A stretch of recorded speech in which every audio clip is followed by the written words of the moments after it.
Olá, estamos aqui para mais uma, na verdade, para a nossa última aula da disciplina Antropologia e Educação.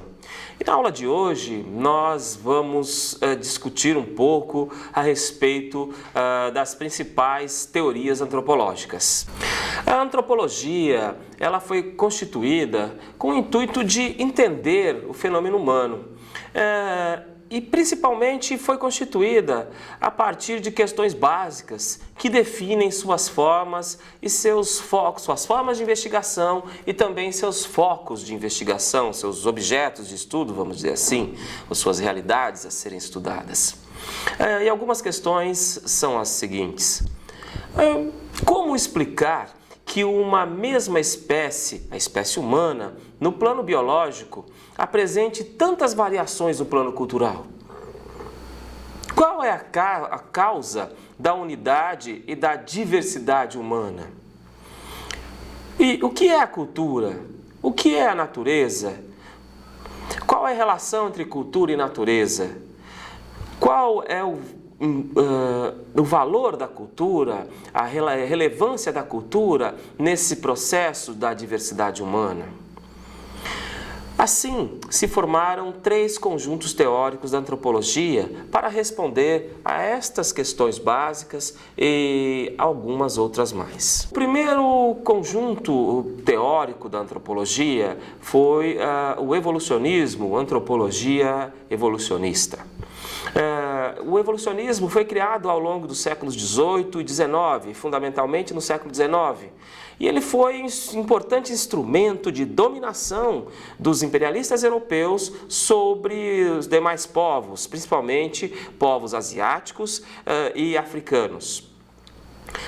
As pesquisas antropológicas evolucionistas voltaram-se para construir uma hierarquia com a cultura europeia burguesa ocidental colocada enquanto padrão e as demais culturas dos povos invadidos e dominados situadas, na verdade, em níveis inferiores a esta cultura padrão europeia. Lembram-se da nossa discussão na aula anterior a respeito de etnocentrismo? Pois então, a proposta evolucionista, ela é fundamentalmente uma proposta que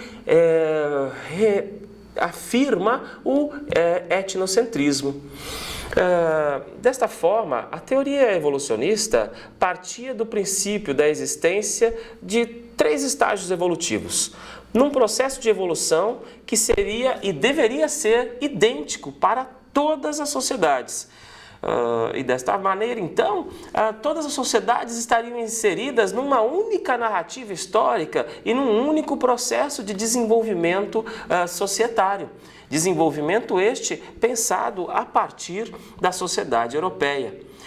E esses estágios em que se foram pensadas as mais diferentes sociedades e foram situadas as mais diferentes sociedades pelo evolucionismo eram divididos entre a selvageria, seria o primeiro estágio dos povos mais atrasados, mais primitivos, a barbárie, um estágio intermediário, e a civilização, tido como o estágio mais avançado, estágio mais alto, onde estaria situada a própria sociedade europeia burguesa ocidental. Estes estágios, como dissemos de certa maneira anteriormente, estes estágios eram diferenciados a partir de comparações entre os europeus e os outros. Comparações sobre sistemas religiosos, sistemas políticos, formas de tecnologia, economia, parentesco, etc. As instituições sociais e os costumes dos diferentes do modelo europeu foram considerados como sobrevivências do passado, como um atraso na escala evolutiva. Então, nesse contexto, os diferentes povos asiáticos, africanos, mesmo povos das Américas e da Oceania, foram classificados e hierarquizados de uma maneira em que estes foram inferiorizados. E ao final deste processo, o que nós temos? Nós temos a transformação pela antropologia evolucionista, nós temos a transformação da diferença em desigualdade e inferioridade. O evolucionismo avançou também para teorias baseadas no determinismo biológico e no determinismo geográfico. Lembre-se que nós citamos estes dois fatores, essas duas premissas teóricas, o determinismo biológico e o determinismo geográfico, na aula passada, quando estávamos discutindo a necessidade de uma postura mais relativista, de relativização das culturas para estabelecermos um processos, relações sociais mais profícuas e mesmo um processo educativo mais rico. Pois bem, o determinismo biológico e o determinismo geográfico, então, foram teorias, aspectos teóricos que deram também base para o evolucionismo. De acordo com as concepções fundadas no determinismo biológico, as diferenças genéticas, diferença, entre aspas, de raça, surgiram como definidoras da diversidade de culturas e dos estágios culturais. E assim, africanos, asiáticos e outros povos foram entendidos como povos mais povos primitivos, selvagens ou bárbaros, a partir também, não só do entendimento de aspectos culturais diversos ao padrão europeizado colocado pelo evolucionismo, mas também foram povos considerados como povos biologicamente inferiores, como raças inferiores, e que estavam nesses estágios culturais atrasados na perspectiva do positivismo, do evolucionismo, mas também do positivismo, em função de serem espécies humanas inferiores geneticamente. Por sua vez, o determinismo geográfico considera que as diferenças do ambiente físico é que condicionam a diversidade das culturas. Aí, desta maneira, então, povos de clima mais frio ou temperado seriam povos mais avançados, e esses climas, essas condições climáticas de clima frio ou temperado teriam dado a estes povos destas regiões sua superioridade.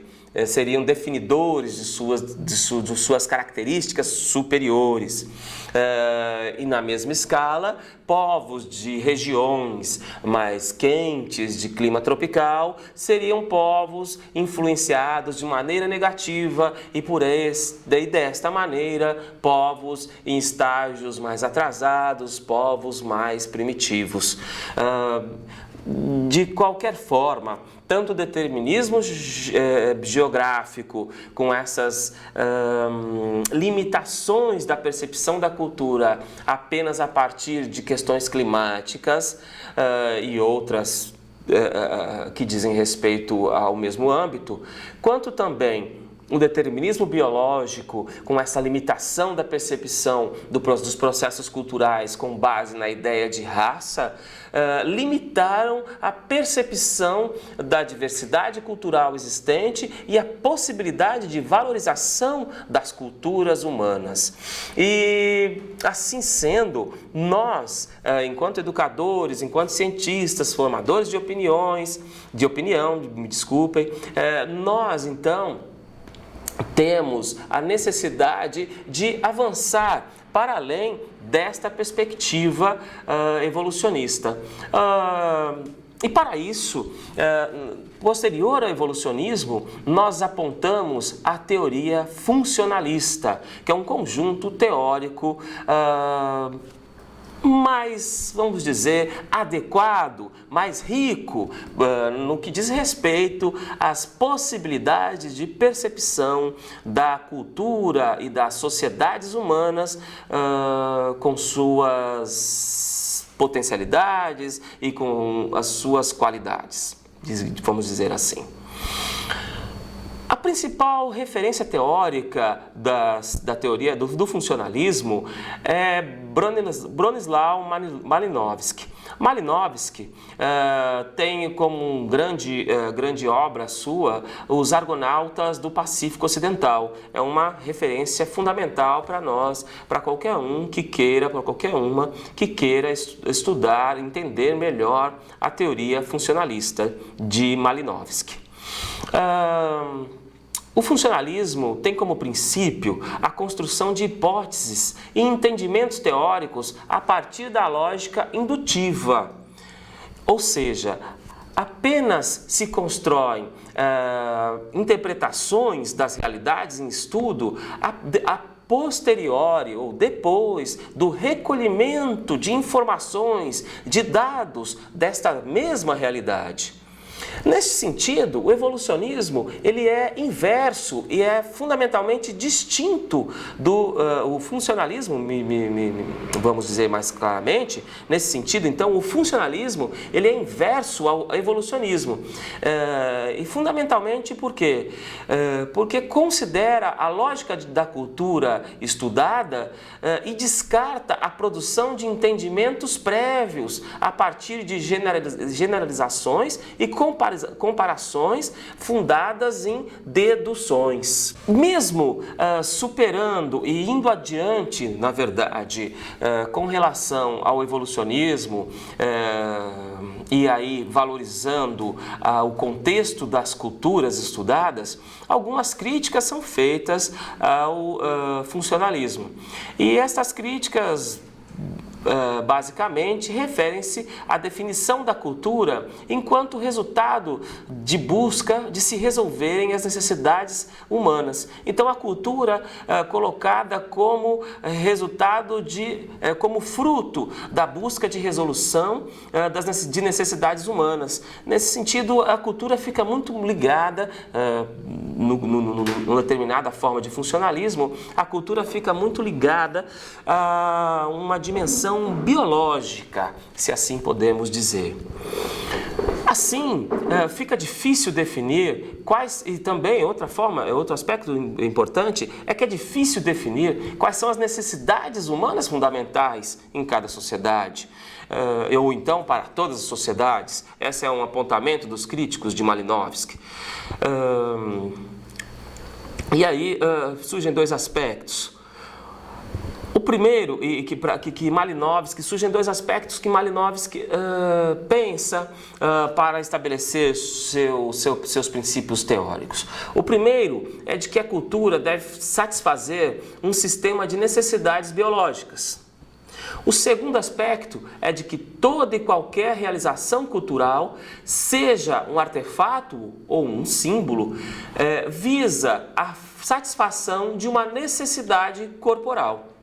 E assim foi que Malinowski estabeleceu o método de pesquisa funcionalista, que é a pesquisa etnográfica.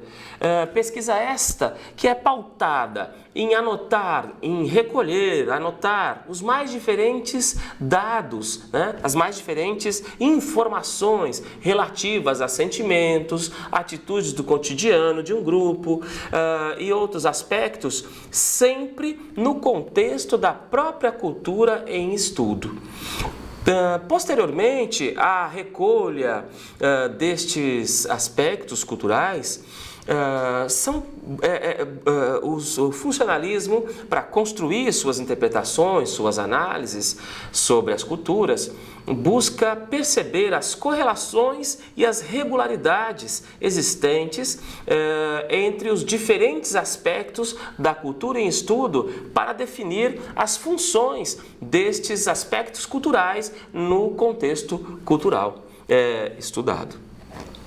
Assim, diferentemente do evolucionismo, mesmo com as limitações, com essas críticas feitas ao funcionalismo, portanto, então, diferentemente do evolucionismo, o funcionalismo,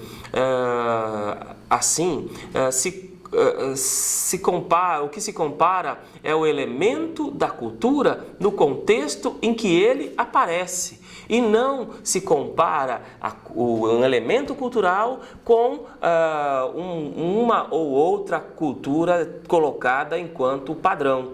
E a própria cultura, então, ela é parâmetro para se entender, o próprio contexto cultural é parâmetro para se entender todo e qualquer aspecto de uma cultura. E dessa forma, o funcionalismo, ele avança, mesmo com as limitações biológicas que nós apontamos, o funcionalismo avança para a proposta mais dialógica de percepção do universo do outro, superando em grande medida, assim, o etnocentrismo. Deste aspecto, o funcionalismo apresenta uma postura mais dialógica e de consideração às particularidades das mais diferentes culturas, com a possibilidade maior de entendimento da riqueza, das sabedorias presentes nestas culturas e também das limitações, se assim podemos dizer.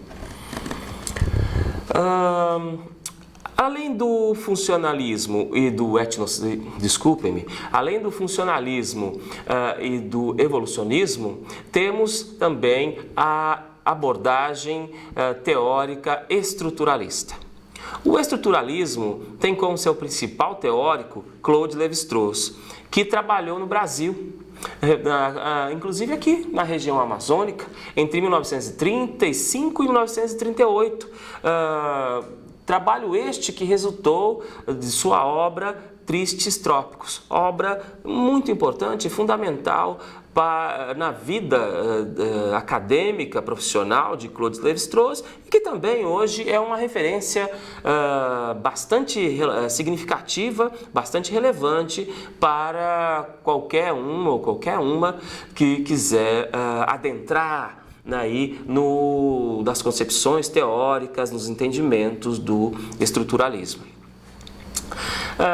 Pois bem, Lévi-Strauss, e o estruturalismo, de uma maneira geral, mostra que o método pode ser utilizado, o método estruturalista, pode ser utilizado na análise dos sistemas de parentesco e de todas as expressões simbólicas das culturas, como os conjuntos de mitos, a arte, poesia, sistema alimentar, sistemas políticos, familiares, entre outros.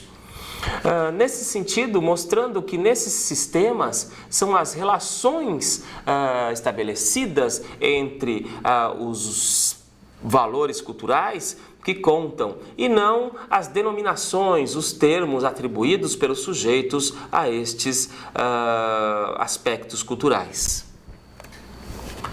Lévi-Strauss propõe, então, que o comportamento humano e as relações sociais constituem uma linguagem.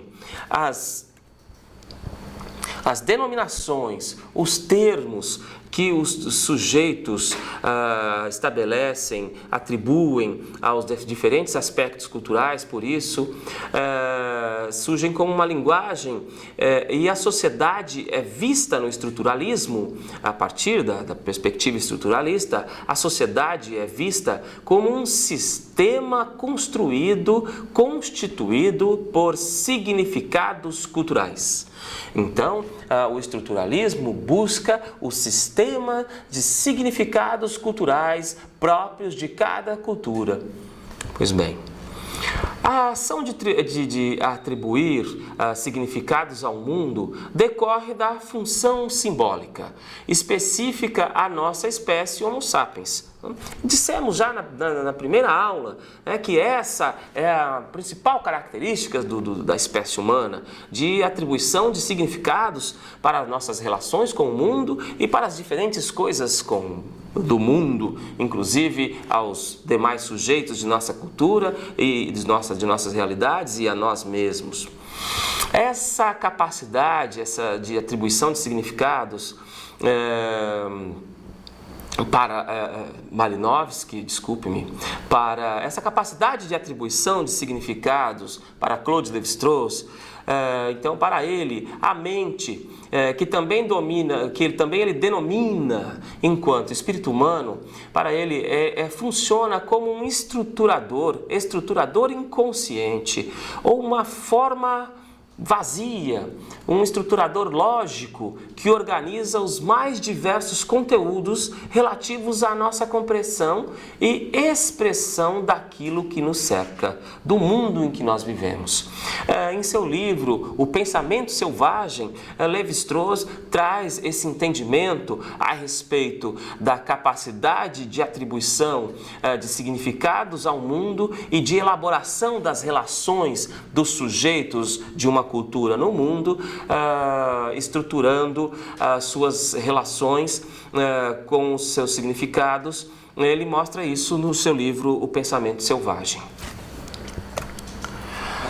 Para Lévi-Strauss, a mente de todos os humanos, em todos os tempos e lugares, é a mesma, porque funciona a partir das mesmas operações lógicas. O que varia entre as diferentes sociedades humanas, os diferentes tempos históricos, para Lévi-Strauss, são os materiais aos quais o pensamento se aplica e com os quais se constroem os significados. Neste ponto, o estruturalismo nos convida a pensar a relevância dos contextos socioculturais na formação da visão de mundo e dos saberes dos sujeitos com os quais nós lidamos em nosso dia a dia e nos mais diferentes momentos de nossa experiência de vida.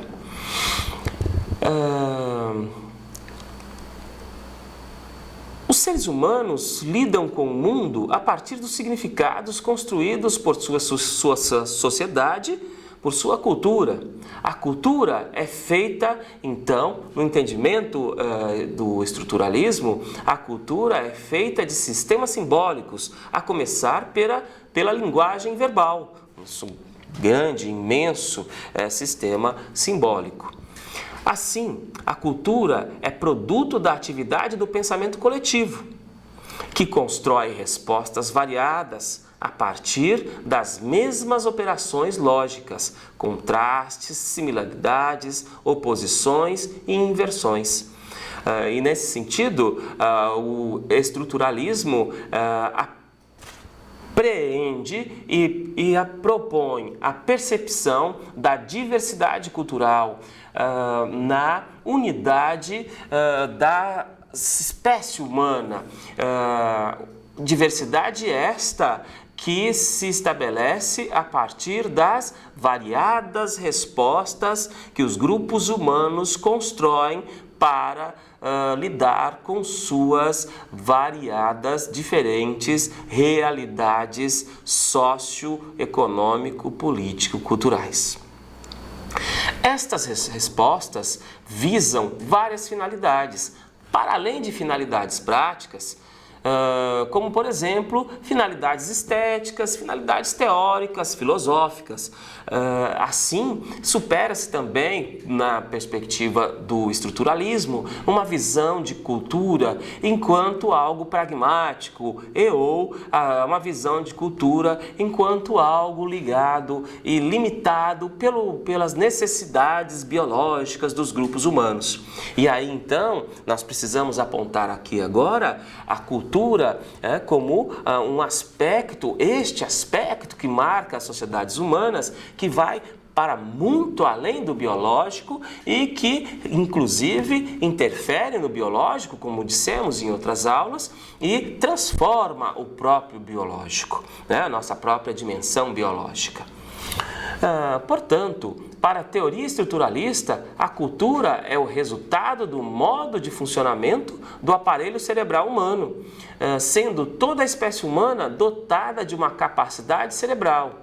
E, assim sendo, todas as sociedades são consideradas como capazes e, igualmente, em condições de produzir cultura. E nesse sentido também, o estruturalismo supera as perspectivas etnocêntricas do evolucionismo e coloca a dimensão de valorização da alteridade, da valorização dos grupos humanos com seus valores, normas e formas de se relacionar com o mundo validados em si mesmos, sem comparação com outras culturas. Para determinarmos a cultura, é importante destacarmos, então na verdade, para terminarmos, é importante destacarmos que a oposição entre natureza e cultura é fundamental para a construção de sentidos que orientam qualquer realidade cultural. Esta é a primeira dimensão que se coloca na relação dos grupos humanos com os processos culturais. É essa possibilidade e essa necessidade também, no primeiro momento, de superação da dimensão biológica. E assim sendo, nós humanos, em contraste com os outros seres, não nos orientamos simplesmente por impulsos orgânicos.